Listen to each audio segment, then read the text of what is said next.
যে তুমি আমাকে একটি পুত্র সন্তান দিলে না খোদা। হে খোদা, আমি তোমার কাছে কি পাপ করেছি খোদা? তোমার কাছে আমি কি অন্যায় করেছি খোদা? তুমি আমাকে একটি সন্তান দিলে না খোদা, একটি সন্তান দিলে না। সন্তান যদি নাই দিবে খোদা, তুমি আমাকে এত জায়গা সম্পদ কেন দিয়েছিলে খোদা? এই সম্পদ আমার কে দেখশন করবে খোদা? কে দেখবে? তুমি তুমি আমাকে একটি সন্তান দাও খোদা, আমাকে একটি সন্তান দাও। হায় খোদা, একটি সন্তান যদি না দাও, তাহলে এই বিশাল সম্পত্তি কে দেখবে খোদা? কে দেখবে? স্বামী, বিয়ের 12 বছর পর আল্লাহ প্রতি আমাদের দিকে মুখ তুলে তাকিয়েছে। কেন জানি না, তুমি কি তাহলে মা হতে চলেছ? না স্বামী, আমি আমার ফুফাতো বোনের কাছে শুনতে পেলাম ওই উল্লাপাড়া নাকি একটা ছেলে দত্তক দিবে। তাই নাকি? সেই ছেলেটি নাকি মা বাবা দুজনেই মারা গেছে। তাই বলছিলাম কি স্বামী, চলেন আমরা সেই ছেলেটিকে বন্ধক নিয়ে আসি। ঠিক আছে জরিনা, তাহলে তুমি যেটা ভালো মনে করো তাই হবে। তাহলে চলেন স্বামী, আমরা এখন আল্লাপাড়া চলে যাই। ঠিক আছে জরিনা, তাই চলো আমরা এখনই ওই আল্লাপাড়া গিয়ে সন্তানটাকে নিয়ে আসি।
শিউলি, শিউলি, শিউলি, শিউলি, শিউলি, কোথায় গেলে রে বোন তুই? শিউলি, একটা সময় তো আমি বাড়িতে পাই না। ভাইয়া কোথায় গেলি? ভাইয়া, হ্যাঁ শিউলি, তুই কোথায় ছিলি? আমাকে ডেকেছো ভাইয়া? তোকে আমি ডেকেছি। তা কিসের জন্য ডেকেছো ভাইয়া? শোন বোন শিউলি, বাবা মা মারা যাওয়ার পর থেকে আমি কোনোদিন বিয়ে শাদী করিনি। তোদেরকে নিয়ে আমি সংসার চালিয়েছি। তাই আমি ভেবেছি আগামীকাল তোকে আমি ভালো একটি স্কুলে ভর্তি করে দিব। কেমন? ভাইয়া, আসলে হয়েছে কি, আমার যে বাবু সেটা তো তুমি আমাকে কোনোদিন বুঝতেই দেবো। তাছাড়া হয়েছে কি ভাই, তুমি যেহেতু আমাকে স্কুলে ভর্তি করতে যাচ্ছ, সেটা তো খুব ভালো কথা। তোমার যেটা ভালো হয় তুমি সেটাই করো। আগামীকাল তুমি আমাকে স্কুলে ভর্তি করে দিয়ে আসো। ঠিক আছে বোন শিউলি, আগামীকাল তোকে আমি ভালো একটি স্কুলে ভর্তি করে দিব। কেমন? ঠিক আছে ভাইয়া। চল বোন, এবার আমার খেতে পেয়েছে, আমাকে একটু খেতে দিবি। ঠিক আছে ভাইয়া, তাই চলো, আমি তোমাকে ঘরে গিয়ে খাবার দিচ্ছি। তাই চল বোন, চলো ভাইয়া, চলো। তাই চল।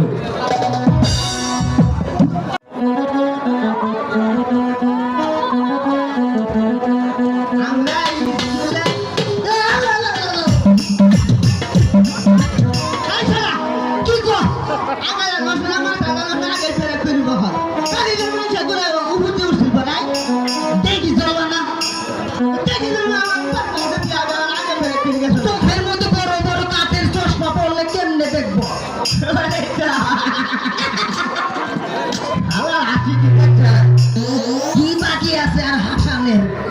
আমরা স্কুলে যাব, আমার বলে খেলাবো, ভালো ভালো সারিয়ে দেখো।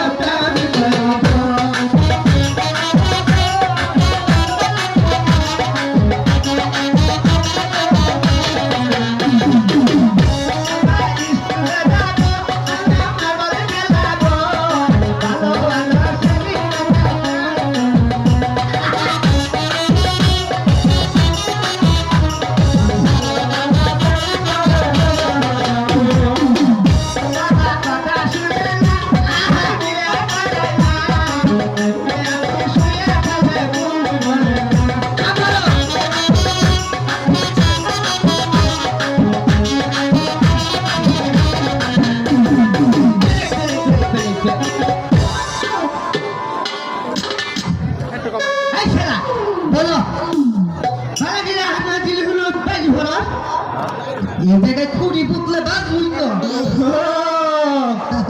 এত মনে খুশ হয়েছে যাই আগে লাগিয়েছি আর সাদা দিছে বড় মানুষ নাই আমি বলে আজকে কিন্তু সারাবো না ক্লাসকে আরই করার লাগবে না যে গানটা বসে তাদের বয়ে গেছে আর চুপস করে বয়েরই বসে লাগো মরছে মরছে শালা করতে আইছে এই শালা পড়াই লাগো চলতে চলতে স্যার স্কুলে তো হট্টগোল কেন? স্যার আপনি বলেন না এই শালা হট্টগোল না করতেছে আগে তুমি চলতো আর এই শালার জন্য আমি ঠিক মতন পড়বারই পাইতেছি না একটু খাট পড়ছি আর অমনি আয় বসে আমি চলতো দুষ্ট তোমার স্যার আমার পড়া ভালো লাগবে না ও দুষ্ট চলতো পাও দেখি চলতো আমার আগে চলে আসো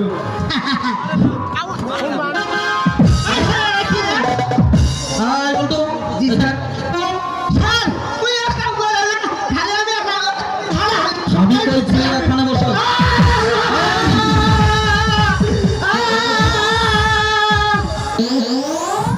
আজকে ক্লাস আমি করাবো আল্লাহ গো কি মার দিছে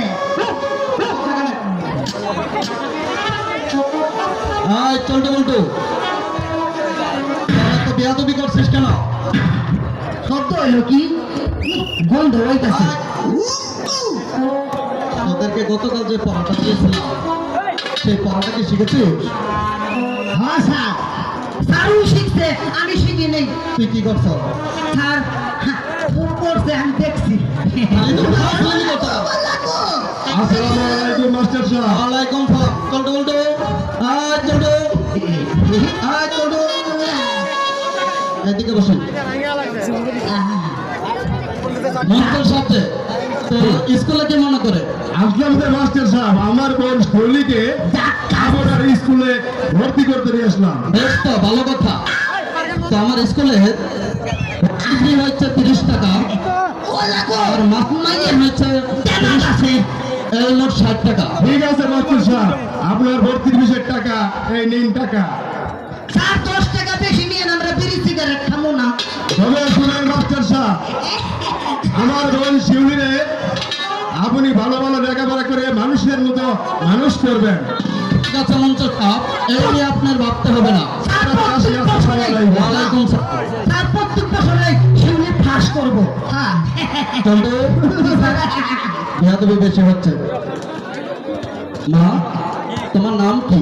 মা তোমার নাম কি শিউলি খাতুন। বাহ, খুব সুন্দর নাম। মা শিউলি তুমি এদিকে বসো। ঠিক আছে স্যার, উঠে যাচ্ছি। মা শিউলি তাড়াতাড়ি আসো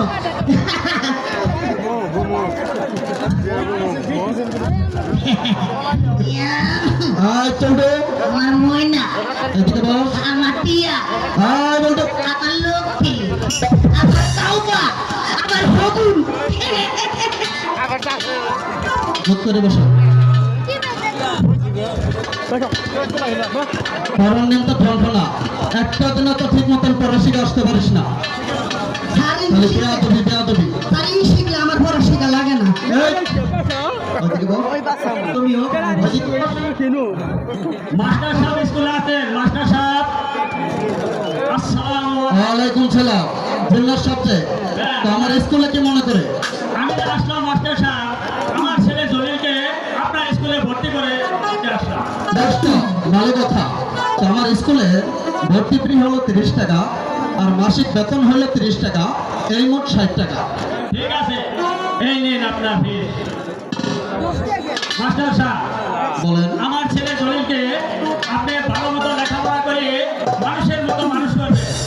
ঠিক আছে জিল্লার সাহেব, সেই নিয়ে আপনার ভাবতে হবে না। তাহলে আমি আগে এবার আসি। জানোয়ার আছে ঠিক আছে। ওয়ালাইকুম সালাম। আচ্ছা বাবা, জি স্যার, তোমার নাম কি? আমার নাম জলিল। জলিল, বেশ তো খুব সুন্দর নাম। জলিল এবার জলিল তুমি এইখানে বসো। আচ্ছা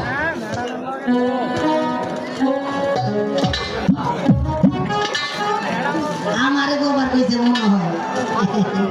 মাসলি, বলুন স্যার। আমি তোমাকে একটা প্রশ্ন করব। জি স্যার। মনে করো একটি গাছের ডালে 5টি পাখি আছে, আর একটি শিকারী একটি পাখিকে গুলি করলো।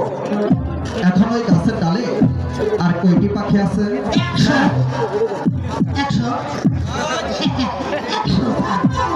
স্যার, আর একটি পাখিও থাকে না। কিভাবে সম্ভব? কারণ হলো স্যার, শিকারী যখন বন্দুক দিয়ে একটি পাখিকে গুলি করে, ওই গুলির শব্দের কারণেই বাকি সব পাখিগুলো উড়ে চলে যায়। স্যার আমি এটাই কইতে খুব সুন্দর উত্তর দিয়েছে। লাগো কি মনে নাই। চলটু চুপ করে বস। মা বসো। ঠিক আছে স্যার।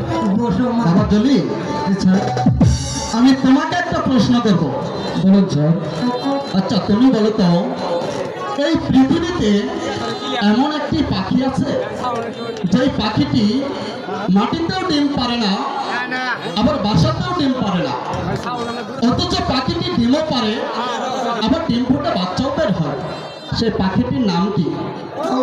স্যার, সেই পাখিটির নাম হলো স্যার উমা পাখি। বাহ, খুব সুন্দর। বাবা জলি, তুমি এখানে বসো। আচ্ছা এটাই আমি কইতে চাইছিলাম, ফেলাইলো। চলটু বলটু, জি স্যার। তারা আজকে প্রথম দিন স্কুলে এসেছে।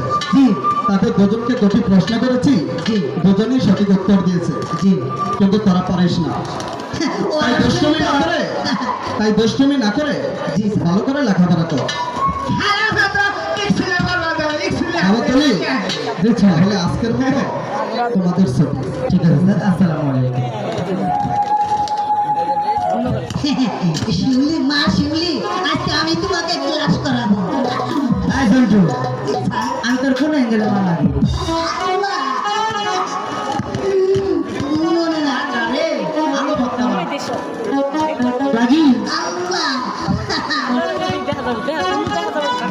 জাক্কাস, একবারে জাক্কাস। এখন বাড়িতে চলে যাবো। আর তুই আগে যা। স্কুল ছুটি দিয়েছি, এবার আমি বাড়ি থেকে অবশ্যই হব। ভাইজান হয়তো আমার জন্য চিন্তা করছে। দাঁড়াও শৈলী, একই জরুরি ভাই। হ্যাঁ তুমি যে আমার পথ আটকালি, আমি তো তোমাকে পথ আটকালাম তোমার সাথে। শৈলী, আমার কিছু কথা আছে। আমার সঙ্গে তোমার কিছু কথা আছে। তুমি আর আমি একই স্কুলের একই ক্লাসের ছাত্রছাত্রী, আমার সঙ্গে তোমার কি কথা থাকতে পারে তুমি বলতে পারো জরুরি ভাই? আমি যে বাড়িতে চলে যাব। তুমি কি বুঝতে পারছো না শৈলী? তুমি না বললি আমি বুঝবো তো কেমন করে? তুমি তো আগে বলো, তারপরে বুঝি। জানো শৈলী, যেদিন আমি এই স্কুলে ভর্তি হয়েছি সেদিন থেকে তোমার উপরে আমি পাগল হয়ে গেছি। কি বলছো জরুরি ভাই? শৈলী, বেশি কথা না বলে আমার কথার উত্তর দিবে তুমি। শোনো জরুরি ভাই, বলো। আমার ভাইজান আমাকে একটি সমতুল্য ভালোবাসা দিয়ে আমাকে লালন পালন করে তুলেছি। আমার ভাইজানের স্বপ্ন আমাকে লেখাপড়া শিখিয়ে উচ্চ শিক্ষায় শিক্ষিত করে মানুষের মতো মানুষ গড়ে তুলবে। আমি তাই তো পারবো না লেখাপড়া বাদ দিয়ে তোমার সঙ্গে প্রেম ভালোবাসা করতে। শৈলী, তুমি শুধু বলো একবার তোমাকে আমি ভালোবাসি। না না জলিল ভাই, কেন অন্তত বোঝার চেষ্টা করুন। আমি এখানে লেখাপড়া করতে এসেছি, আমি কিছুতেই তোমাকে ভালোবাসা করতে পারবো না। শৈলী, তুমি যদি আমাকে ভালো না বাসো, জানো তুমি এখান থেকে যেতে পারবে না। কি কথা নাইলে জলিল ভাই,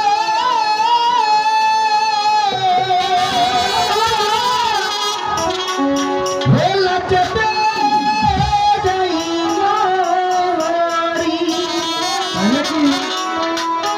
কেমন করে করবো প্রেম? তুমি আরো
দাও, আমি বাড়িতে চলে যাব।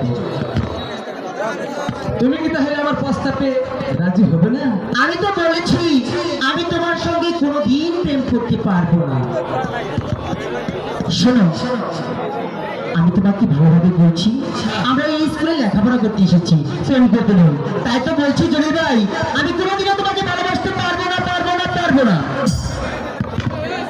সত্যি বলেছো? তুমি আমার পথ ছাড়বে না? তাহলে তুমি আমাকে ভালোবাসবে না? আমি তো বলছি ভালোবাসতে পারবো না, তুমি আমার পথ ছেড়ে দাও। ভাই, তুমি আমার বই রেখে দিলি, ঠিক আছে, আমি এখনই গিয়ে আমার ভাইজানের কাছে বিয়ের বিচার দিব। বেশ, আমার নাম জলিল। তুমি শরীরকে আমার কিভাবে ভালোবাসতে হবে তা আমার ভালো করে জানা আছে। শরীর, তুমি মনে রেখো, তোমাকে আমি ভালো করে ভালোবেসে সত্যি তোমাকে আমি বিয়ে করব।